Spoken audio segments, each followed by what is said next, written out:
The Mutual Broadcasting System, in cooperation with Family Theater Incorporated, presents Blessed Are They, starring Margaret O'Brien. Kenny Baker is your host.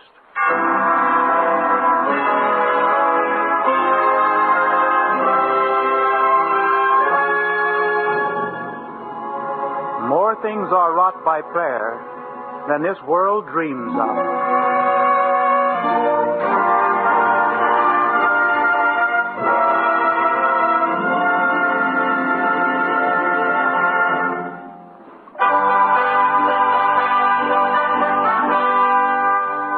Isn't it wonderful, this Christmas spirit? You see it in the smile on a friend's face. You hear it in his Merry Christmas to you. You feel it in your home, where the coming of the Christ child always seems to bring your family closer together in love and understanding. Maybe you wonder why it can't be like that all the time. Well, we of the Family Theater think it can, if you pray for it. We believe that the family that prays together stays together. Always. Our story this week is about a family with faith and prayer. And here's a young lady who will be its star, Miss Margaret O'Brien. Hello, Margaret. Hello, Mr. Baker. Are you going to sing for us? Well, I think that's a good idea, and I think a Christmas carol would be nice. How about Silent Night? Oh, yes, Mr. Baker. I think that's beautiful. All right, Margaret. This is for you.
This is a story of a certain family on a certain Christmas Eve in London. It all might have happened in New York, where the children call the lovable old fellow who represents the spirit of giving Santa Claus, or in general, where they call him Kris Kringle. Perhaps it did happen in those places, too. But this story took place in London, where it's Father Christmas who is the bringer of gifts.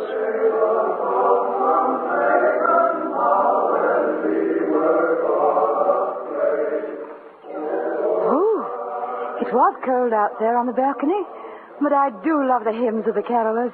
They seem to make Christmas Eve so real somehow. It was fun hearing them anyway. Yes, it was. Well, we must make everything ready for Father Christmas before you children run off to bed. Oh, I'd nearly forgotten. The tree's not quite ready yet. Is it? I put more decorations on the tree now? I suppose so, dear. Here, I'll help you, Robin. Mother, Yes, Joan? is the tree beginning to look truly beautiful? Yes, dear. Beautiful. Shall I see it for you? No, I can guess. Has it silver icicles hanging down, like you said last year's had? Oh, yes. Only many more of them. It almost seems a tree of silver. And all the lovely colored balls. Red and silver and gold. Are they on it, too? We're just putting the last ones on now, Joan. Father and I. Yes, and then we put the star at the top. Turn the colored tree lights, and there she'll be in all her glory. The most beautiful Christmas tree that ever was ready to greet Father Christmas. Oh, it's... Mother, Yes, dear. did you say all the ornaments were already on the tree? Why, of course not. Here, Robin, here, we're monopolizing all the fun. Give your sister that big orange fellow there and help her put it on the tree. All right. Here it is, Joan. You just hold it by the wire. That's right. Now, just here on this branch. Just wind the wire around the branch and it will hold. There. Is that all right? Perfect. Does it help to make the tree even more beautiful? Indeed. It's the crowning touch. And now, Lawrence, the star. Oh, yes, the star. Now, if I can only manage to reach the top of the tree... Well, I didn't realize I bought such a big one. No, it's just a bit too high. I know, Father. Let me stand on your shoulders. Then I could reach it. And what if you should lose your balance? How would the tree look if you fell on it? Robin could be a decoration, too. But seriously, I think perhaps we'd better wait until the morning to put the star at the top of the tree. I'll bring the step ladder up from the cellar. But that still needn't stop us from turning on the lights, dear. Rather not. The switch is just there at your side, Robin. You turn them on. But put out the room lights first. I shall. There now. Perfect. Ah, it is rather all right, isn't it, Martha? Yes, dear. Somehow makes me feel the children's age again. The lights are all on now, Joan. They're awfully pretty. Are they the same color as last year? Very nearly. Except that where there used to be a green light, there's an orange one. The lamp was broken and Father bought a new one. I like orange better. And now you two, bedtime, off with you. But Father... No arguments. You know Father Christmas overlooks young children who argue with their fathers. Good night. Good night, Robin. Good night, Mother. Sleep tight, darling. I'm going to sleep fast so that it will soon be morning. Then I'm asleep before you are, Joan. Good night. Good night. I'll bet you're not. Good night, Father. Good night, Joan, girl. Night, Mother. Good night, darling. Mother. Yes, dear? What is it, Joan? Well, I was just wondering. You see, Robin says that Father Christmas will bring any girl or boy anything they want. If he only knows they want it badly enough. Well, Joan, of course he does if he can. But he has such a lot of children to take care of. But are there so very many of them who can't see? Why, some of them can't, dear. Because I thought perhaps if Father Christmas knew how very badly I wanted to see, he'd give me good eyes for a Christmas gift. Then I wouldn't mind if he forgot the doll or the carriage or anything else. Do you think he might, Mother? Martha. Joan, darling, listen. What you say you want is one of the things that Father Christmas can't give you. Remember I told you that you were blessed with a kind of eyes all your own. You see with the touch of your fingers. You see with your ears. You hear 1,000 beautiful sounds that other children, even Robin, never hear. You see in so many ways that they can't. I know. But if I could really see, just once. Joan, dear, Mother and Father wish you might, too. But that's one gift you must not ask of Father Christmas. You must ask someone else. I know. I do always. But I've begun to believe he doesn't hear me. He always hears, Joan. When he has time, perhaps he'll answer me. Won't he? I wonder if he likes the singing, too. He might be coming near just to hear it. Do you think he might? I think he might. No, he won't. I know. Joan, dear, you mustn't lose faith. I've tried to keep on praying. But I know that I'll always be blind. Joan, it's just that you're tired tonight. Come along. I'll tuck you in. You needn't, Mother. Then you can stay here with Father and watch the carolers from the window. Good night. Good night, darling. Oh, Lawrence. She's always prayed with such confidence. To think of her losing it. Perhaps... Lawrence, do you truly believe there's any chance? Who knows? You recall what the specialist said, that as she grew older, the nerves might just probably adjust themselves, but that the chances were 1 in 50, 1 in 100. If only it could be. Yes, and if only we were wise enough or strong enough to help her keep her faith.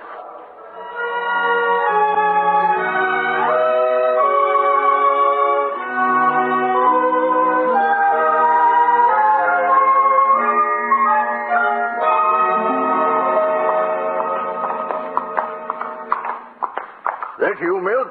Oh, it's me right enough. Merry Christmas to you, officer. And the same to you, Milk. Bit murky for an early Christmas morning, ain't it now? It is that. Well, tell me, Milk, has it proved a good Christmas for you? Your customers, I mean. Oh, I won't complain. You can see in the cart there, ties and handkerchiefs and such like. One party even gave me a gold collar button. Leastwise, it looks like gold. Oh, that's the way of it. I remember the milkman, the postman, everyone who serves them during the year, except the bobbies. It's hardly fair. Doesn't seem so well. Let's take the dough as their milk. Be right back. Oh, solid gold collar button. Oh, Merry Christmas to you, sir. Oh, Merry Christmas. Merry Christmas, officer. Was you looking for someone or someplace? Why do you ask? Well, I wondered what you could be doing on Burberry Square at this ungodly hour of Christmas morn, and you a stranger. You are, aren't you? Why, I suppose I am rather a stranger to a good many here. I thought so. And yet Dear, where have I seen you before? Oh, several places, perhaps. And now, if you'll forgive me, I must go on. You see, I've been sent for. By someone here? By someone in the home of Mr. Lawrence Carson. Carson? Oh, he lives right in this square. Let's see now. I'm not sure of the house, but Milk will know. Wait a moment. He just went behind the house here, making a delivery to the back entrance. I'll ask him. You hear me? Here, you. Stranger. Hello. Where are you? Now, who do you think you're hiding from? Good. Disappeared into thin air. Well, I'll be. Joan? Joan? Oh. Don't you wake up when you have a visitor? Mm-hmm. Oh. Oh, who are you? Weren't you expecting me? Are you Father Christmas? Father Christmas? You know, I'm not at all sure that isn't the way some people think of me. But you don't look at all like the Father Christmas I've always heard about. Where was your long white beard and your red suit? I don't seem to have them, do I? Will you forgive me, Joan? Oh, you look very nice anyway. And you're certainly not old enough to have a white beard. Would it be impertinent if I asked you how old you are? I'm 11 and a half. Why, I'm probably a good deal older than you think. What would be your guess? Oh, let me see. About 33? 33. Yes, I suppose I am 33. Don't you know how old you are? Oh, it's just that I forgot to remember. But you're wondering what I've come for. Come now, I'll take you in to see the tree. See it, but Oh. But you can, just as surely as you see me now. Oh, Is this really thing? This is the realest seeing there is, Joan. Truly? Truly. I feel almost like crying. But I mustn't, because then I couldn't see through the tears. You can't see through tears, can you? I don't believe most people can. And now, the tree is waiting. But Mother and Father... I'm sure they won't mind. But won't we wake them up? No, they're sound asleep. Come, Joan. All right. That's the girl. Put your slippers on, and your robe. Here, I'll help you with the slippers. Now, all ready? All ready. You'd better guide me. Take my hand. Very well. I'll guide. It's right along the hall here and through the door.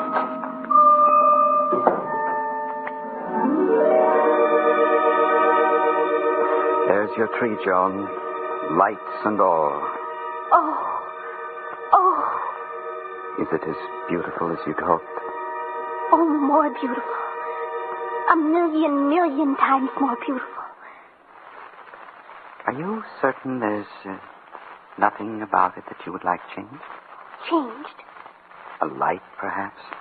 Now, see, here is a blue light. As a matter of fact, it's the only blue one on the whole tree, and yet it's way down here in back. Why shouldn't we move it up to a more honored spot? Do you think we could? We not only can, but we shall. Out there. And into there. What do you say to that? It's splendid. Oh, this is fun. Did you know that I helped to put some of the decorations on before? But I couldn't see them then. No, I still can't understand how it is that I'm seeing now. Don't you ask, Joan.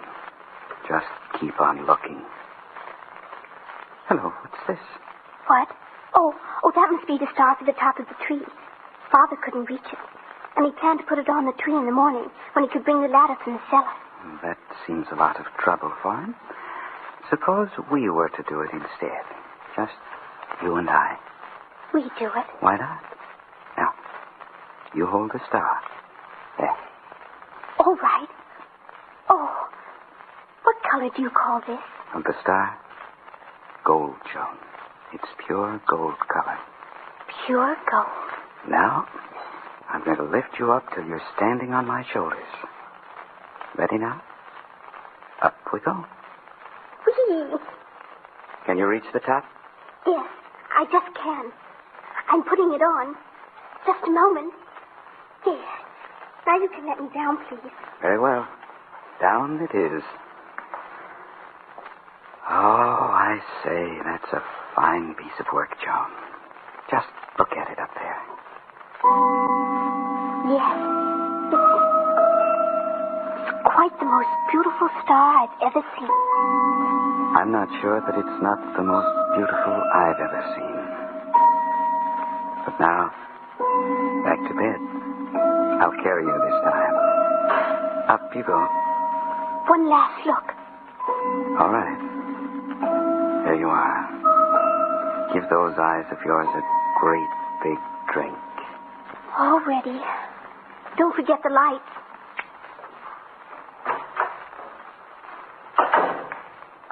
Oh, I forgot to look to see my stocking. You'd best wait till morning for that. Now, off with slippers and robe, and back into bed, under the covers. You're going now, aren't you? Joan, when you wake up and it seems dark, remember the lights shining on the tree. And you have my word for it that someday you'll see them, really see them again. You see, Joan, you won't be sure about me when you wake up again. You may not even believe that I was here at all. But you must make yourself believe. You must make yourself have faith in my promise. Remember, Joan, I've promised you. If you believe and pray, you'll see the lights again. I know. You may wonder. You may question why I've let you see and then wait, perhaps through a long darkness, before you see again. Then remember that I also told you this, Joan. It is not enough that I should come to you, but you must find the way to me along the road of suffering and faith and prayer. I know that you will find that road, and finding it, you will help make it clear to both the blind and the unseeing. You shall see the lights again. Goodbye, Joan, and Merry Christmas. Merry Christmas. Merry Christmas.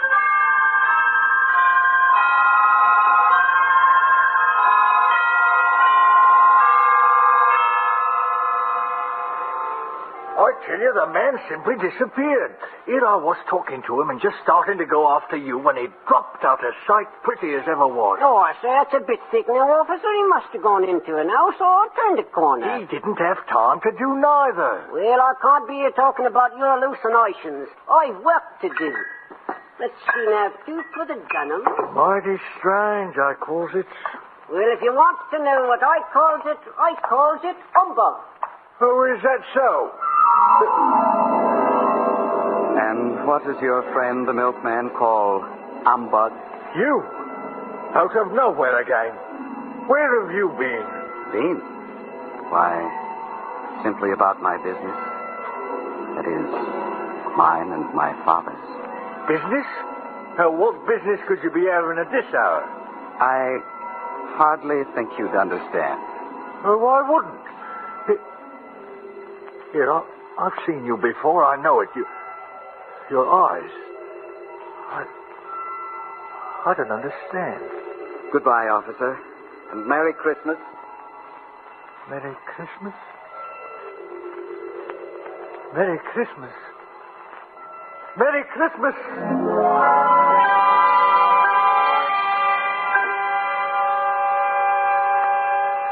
Merry Christmas. Merry Christmas. Don't forget. Joan, darling. Darling, wake up. Oh, you certainly have the Christmas spirit when you're greeting Mother in your sleep. A Merry Christmas, dear. Come now, wake up, and we'll go into the tree. Oh, Mother, tell me. Yes. Is it daylight or is the room still dark? It's daylight, dear. Come on. Put on your robe and slippers. It's daylight. Yes. Yes, Mother. I'm ready. Now we'll see what Father Christmas has put in your stockings. Robin didn't wake up either. Your father's getting him. Oh, here you are, Mother and Joan. Merry Christmas, Mother. Merry Christmas, My Joan. darling, Merry Christmas, love. I say, the cricket bat and skates I wanted. And Joan, they're the doll and carriage you wanted, too. And the stockings. And how full they are. Here's mine. Don't you want yours, too, Joan? Joan? Mother, the tree. Is it as pretty as it was last night? Why, of course, dear. Just as pretty as ever, Joan. I say, what on earth? What is it? Well, it does appear different somehow. I'd swear that it looks as if those lights had been changed. That blue light. Oh, but then I may have... Martha, Yes, dear. did you put the star on the top of the tree last night? Why, of course not. Why, it's up there. But how... Robin, did you? No, Father. How in the world? Father, tell me, is the star still bright gold color? Why, yes. You know, it's quite the most beautiful star I've ever seen.